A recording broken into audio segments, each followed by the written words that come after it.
Coming up this month on Roanoke County Today, we will attend an opening for a new park in the county and meet a Golden Halo Award winner. This and more coming up.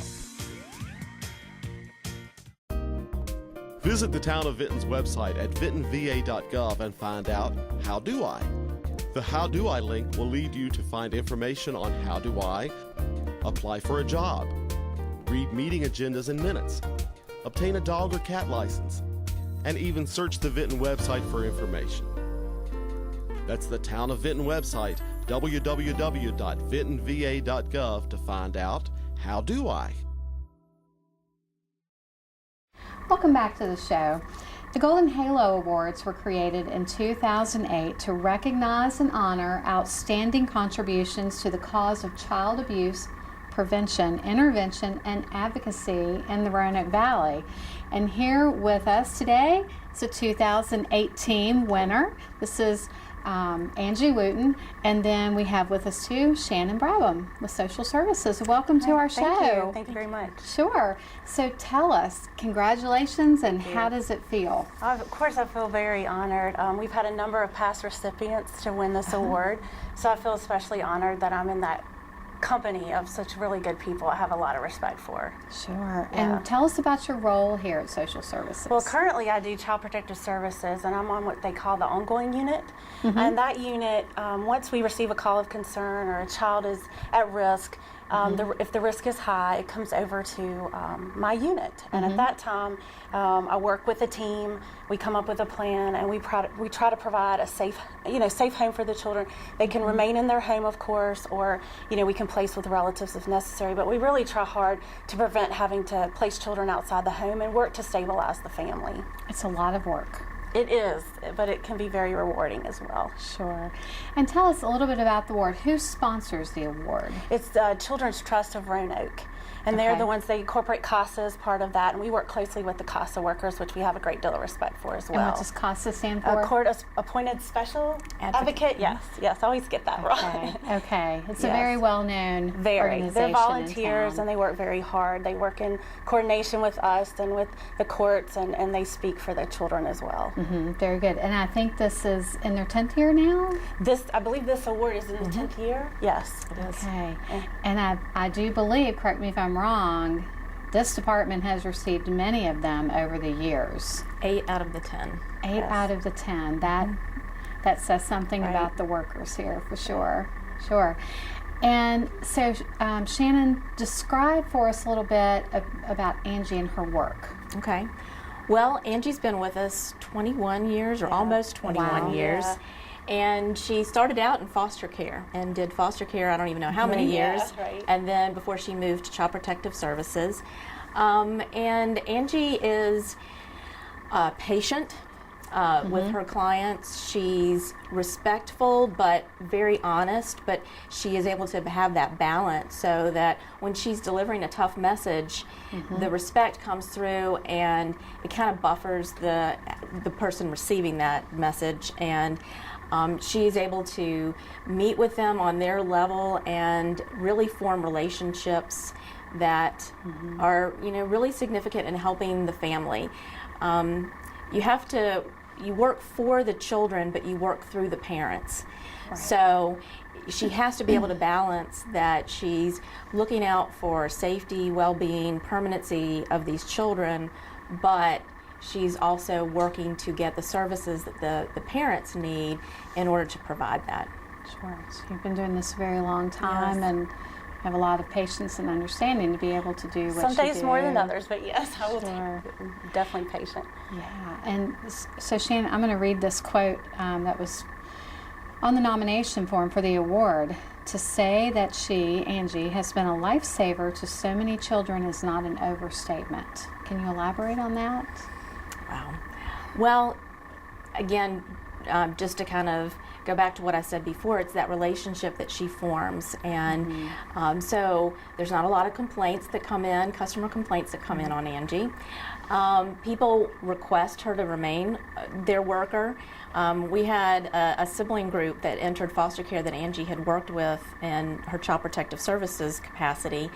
And we ended up making her an honorary foster care worker again. Oh, wow. Because that's really what we needed to be able to make sure that we gave that mom every opportunity for success.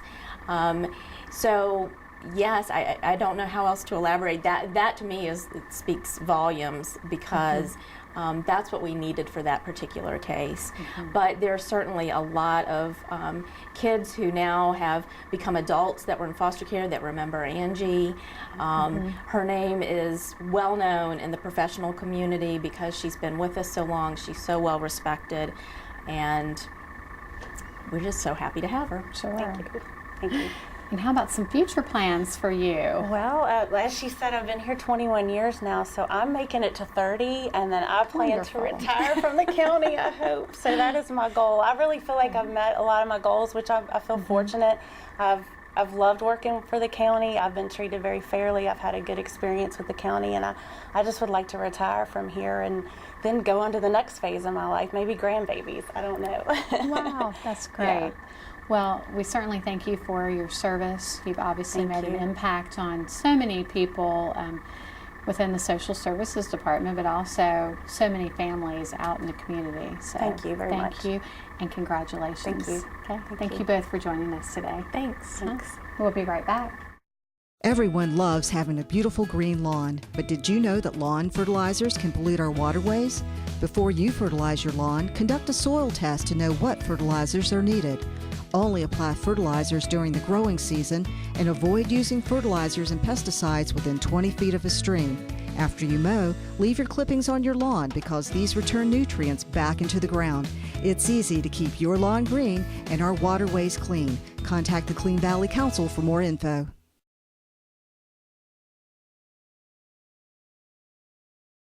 Artisan Saturday. Once again, Explore Park is going to be home to our third season of Artisan Saturdays. Those are some of my favorite days at the park, because not only do you get to come out and enjoy the beautiful scenery, the hiking trails, the biking trails, everything that we have to offer, but in addition to that, we get to highlight some of the very fine artisans that are in our gift shop. They will actually be out there demonstrating their wares, showing everybody exactly how they do what they do. And it's just a very exciting day, you know. And of course, we add other things as well. We don't have just the artisans out there. We also have live music. We also have food vendors out there and children's activities. And like I said, it's just a lovely, lovely day in the park. We do 3 of them. The first one will be June 9th, and the second is August 11th, and then the third one is November 3rd. And we're going to be doing something a little bit different on November 3rd, because in addition to the artisans that we will have out there that are in the gift shop, we want to invite the community, and particularly students, to come out. We're looking for students or clubs within the high schools, art clubs, that might want to come out and raise some money by selling the things that their students have made. So we're encouraging the students and the art clubs to get in touch with us and to talk to us so we can tell them what we have in mind for them for November. I think it's going to be a very exciting addition to Artisan Saturday. And again, it's just a wonderful day, and we're reaching back out to the community to get them more involved in Explore Park. The best way for them to contact us is, of course, they can just send me an email, or they could certainly give me a call, and my direct line is 777-6326, and I can give them full details. We also have done a mailing to a lot of the the student arts organizations in town, so they may have already begun to hear about it. But I think for them to get the best information in the quickest fashion, certainly to give me a call would be fabulous. Some of the things that we've learned is that the public just loves to come out and see these artisans at work. So this year we're hoping to expand what we're doing. We may even be bringing in some artisans and craftspeople who do not display and sell their work in the shop, but we're opening it up again to other individuals in our community who might want to come out and showcase what they do. That's kind of one of the things we've learned, is to broaden what we're doing. Plus, we like to change things up every year. We don't like to keep anything the same. And we run Artisan Saturdays from 10 a.m. till 3 p.m. on Saturdays. And it's really just the best part of the day. But then again, you can also stay once Artisan Saturdays is over if you haven't found exactly what you want to purchase. I mean, you can go on the hiking trails, bring a picnic, just have a glorious day in the park, go fishing as long as you have your fishing license. But do come out and join us for Artisan Saturdays at Explore Park, milepost 115 on the Blue Ridge Parkway. Participation in the Roanoke County Recycling Drop-Off Trailer Program has been increasing. The following etiquette tips will help our citizens receive the most benefit from the recycling program. Please break down any boxes before placing them in the containers. We currently accept mixed paper, plastics, and cans. Please do not place items with food residue in bins. Fill trailers to capacity. When the recycling trailer is full, please do not place items on the ground outside of the trailer. Visit another recycling trailer location. Please use the trailers properly. Our four-legged friends make us smile all year long. Isn't it time we return the favor? The Regional Center for Animal Care and Protection needs your help to help keep these pets happy and healthy. Our goal is to keep pets in loving homes and out of shelters. You can make this happen by donating to the RCACP Food Pantry any time of the year. The following donations are needed: canned cat and dog food, dry cat and dog food, cat litter, and toys. Residents who need to pick up food can do so at 1510 Baldwin Avenue Northeast. Welcome back to the show. We are here today in Roanoke County's Emergency Communications Center, or the ECC, where all of the calls for 911 come into. And I have the pleasure of talking today with Debbie Robertson, and she has been a communications officer in the ECC for 29 years. 29 years. That's a long time. And 2 years before that in the city, so when I retire, I'll have 31 years in as a dispatcher. And what made you want to become a dispatcher? Well, actually, it would be my parents, my stepfather. They started with listening to their police scanner, and my mom said one day, I'd like to be a police dispatcher. So I started paying attention to the scanner, and I thought, gosh, that sounds interesting. I had no idea what they were saying because they were talking in 10 codes. And I put in my application with the city, and got my foot in the door. 2 years later, came to work for Roanoke County. I've been here for 29 years since. Great. It's been a lovely ride. It's been a good ride. Wow. It's a very unique job. Yes. Tell me about the job. What is it you do when you are here working in the center? Well, we are the first people that the citizens reach when they call 911. And they're in times of need, great distress. Sometimes it's comical, depending on what they're calling about, and squirrel in the house, or something that we can get a good chuckle out of. But mostly it's very serious, and it's people calling in their biggest time of need, and we get the information we need and send it among our teammates. We dispatch what they need, police, fire, rescue, whatever it is, and get the help there. And dispatchers don't get the recognition. Dispatchers everywhere need to be recognized for what they do behind the scenes. Sure. People have no idea how hard dispatchers work. And they work as a team, a great bunch of people. This is, I always think of the center, the folks here in the center, as the lifeline for the people calling in, and That's then right. to the police and fire rescue personnel who come out. That's right, because we never, when we do send them out, we never know what kind of situation they're going to go into. If it's a domestic, it could be very volatile, or an angry, intoxicated person. Things could escalate in just seconds, and it's very frightening. And that goes for the firemen. They could get really hurt in a burning house, and the EMS crews, who knows what they're going to come across. Sometimes people aren't in the right frame of mind and get combative with them. So we worry about our folks that we send out on these calls every day. Sure. That's amazing what responsibility you have, and you seem so calm just talking about it. Is that a characteristic that is really needed for this type of job? I think yes, it's needed, but over time you get seasoned and you've experienced just about everything, and you know that we can handle it. Sometimes you have to really go into high gear because you're multitasking. can be talking on the radio, and at the same time, our phones don't ring. They just pop into our headset. And while you're typing information from an officer or the fire department into our CAD system, then a 911 call will come in, and you've got to capture both pieces of information at the same time. It's difficult to type in two different places at the same time and catch it all. So it can be, the multitasking can be stressful at times. And sure. We do it. And I'm sure there's a lot of training involved in what you do. Yes, there's lots of training, ongoing training every year, and we are really up to date. Good.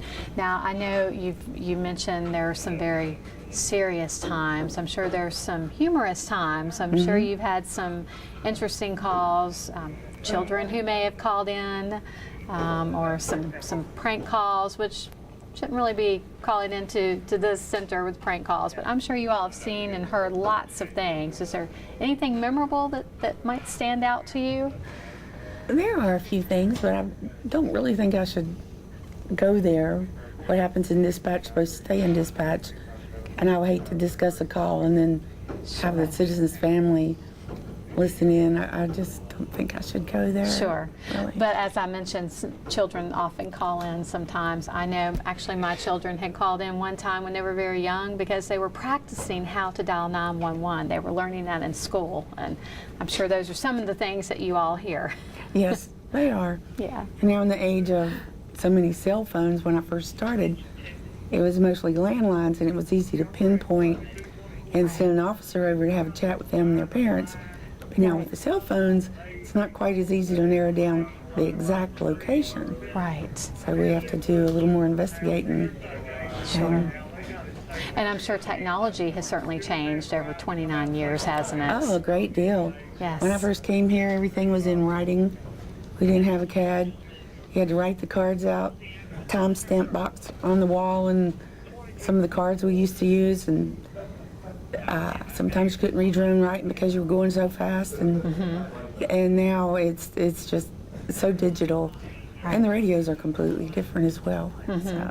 Right. Yeah. And the phone system, it's really, really changed. Sure, I'm sure. And we can see all the technology here behind us. Yes. There's as you said, multitasking. There's a lot here that you have to multitask on a daily basis. That's right. Yeah.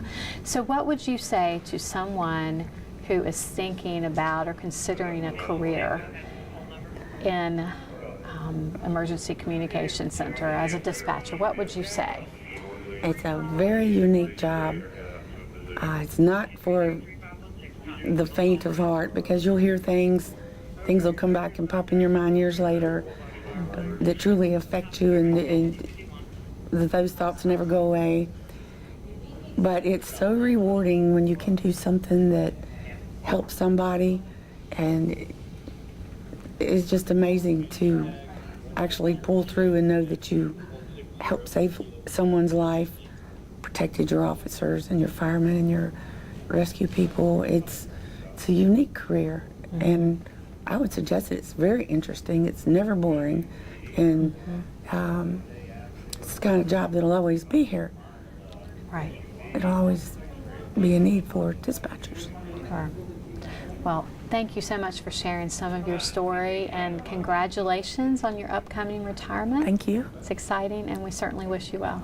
Thank you, Amy. Okay, sure. We'll be right back.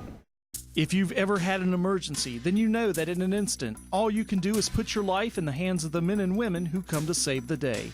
This is the mission of the Vinton First Aid Crew. The Vinton First Aid Crew is looking for volunteers who would like to help with their community.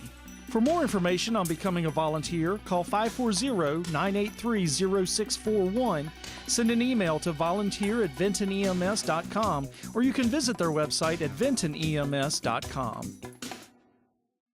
Have you ever wanted to find a book, read the latest issue of a magazine, or do research at your local library on a Sunday?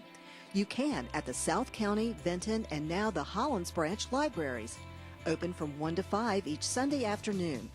You'll have access to extensive collections of books, DVDs, and audiobooks, as well as the many computers and, of course, the friendly, helpful staff. At the South County, Vinton, and Hollins branch libraries, We want to be a part of your Sunday afternoons. Welcome back to Roanoke County Today. My name is Brian Klingenpeel, and I'm the Community Outreach Coordinator for Roanoke County Fire and Rescue. In an emergency, Roanoke County Fire and Rescue depends on your house numbers to be able to find you as quickly as possible.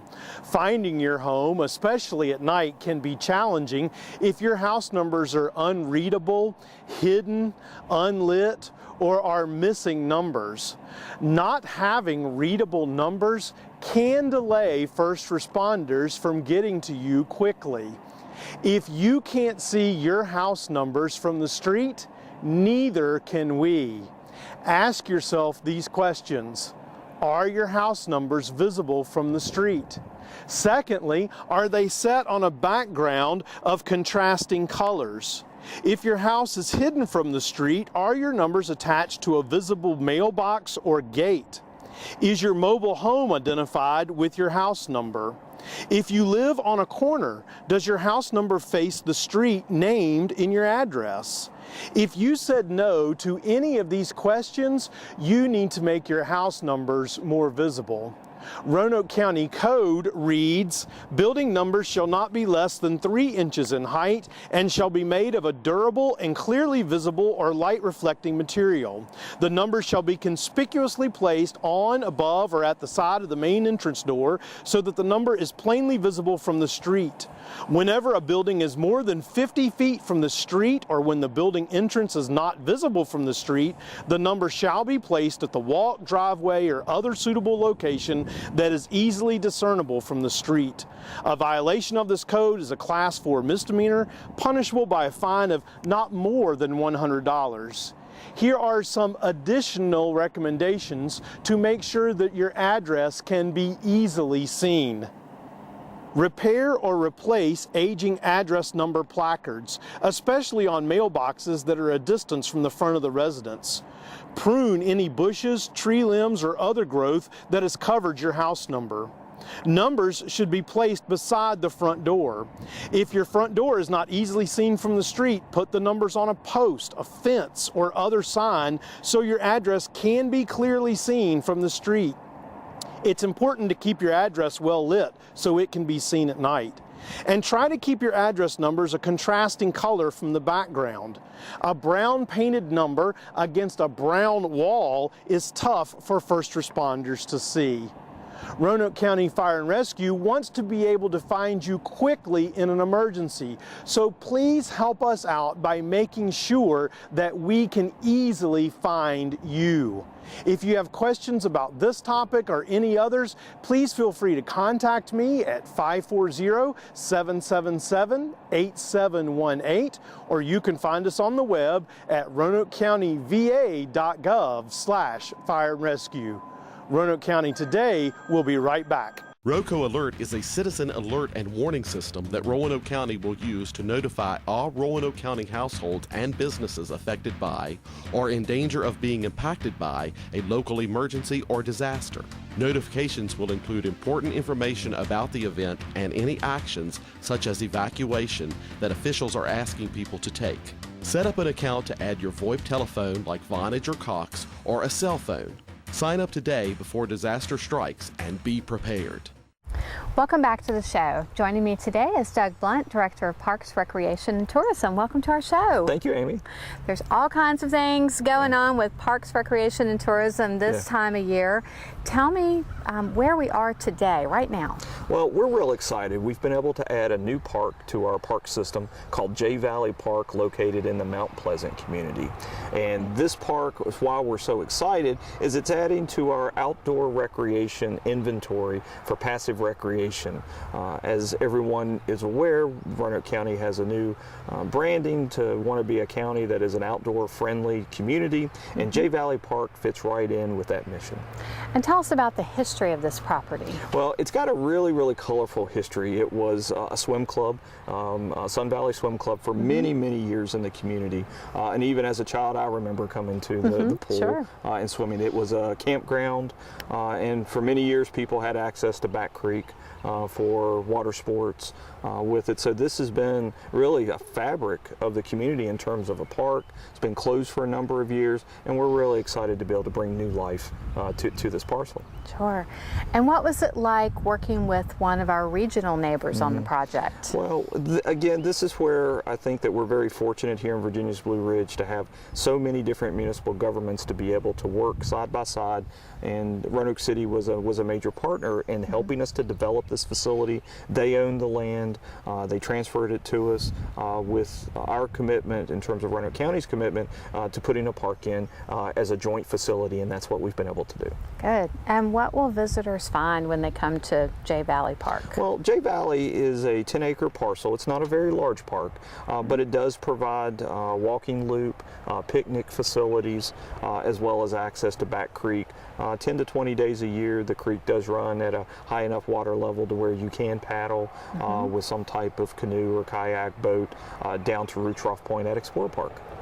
That was going to be my next question. Yes. There is a connection here to Explorer Park, isn't there? There is, and we're real excited that this will provide opportunities for people to be able to paddle and be able to then get out at Explorer Park and participate in the activities. We have a boat launch area at Root Trough Point. It's the southernmost part of Explorer Park. So there is, it's 5 miles from J Valley by water down to Root Trough Point. So it provides over a couple of hours a very nice float in your boat down to Explorer Park. Okay, and I understand you had partners in the design of the park. We did. This is truly a community-focused effort.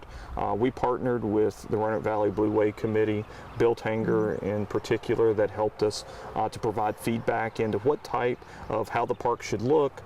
It's very minimal in nature, very rustic in nature, to where it has a very small footprint on our environment, and that's what we're really, really pleased about. It allows people to be able to drop their trash off, especially if they're floating down Back Creek. It's a logical point. That's a public facility to where we're not impacting private landowners, allowing them to get out, be able to go to the bathroom with the porta-johns that we have at the facility, deposit their trash, have a picnic lunch, hop back in their boat, and continue on their journey. Okay. And do you envision any other opportunities to work regionally on outdoor recreation? Well, I think that, you know, as we grow as a community for outdoor recreation, I think mountain biking, there will be lots of opportunities. I think as we continue to link up our greenway network with our surrounding jurisdictions, I think we will continue to grow with those connections, especially with Botetourt County, Franklin County. And so I really see a very, very bright future for all of Virginia's Blue Ridge with outdoor recreation and continuing to add that inventory and really creating a true outdoor destination, not only for our citizens, but to be able to bring tourists into our part of the state. Sure. And so if people want to find out more information about this park or all the mini parks or Explorer Park, what's going on there, where can people find that? They can always go and visit us on the web 24 hours a day at RoanokeCountyParks.com or to RoanokeCountyVA.gov. Okay, well, thanks for joining us. There's always exciting things going on in your area, so we appreciate the update. Thank you. Okay, we'll be right back. Do you have a neighborhood concern in Roanoke County? You can now report zoning violations online by using the Neighborhood Concern Submission Form. Simply select a zoning code and add any details about your concern. Provide your name and contact info and choose to opt in so we can provide you with follow-up reports. Enter an address for your concern or select the location from the map and click Submit Entry. You will receive a case number that lets you track the status of your concern at any time. Submit your neighborhood concerns at RoanokeCountyVA.gov/zoning app.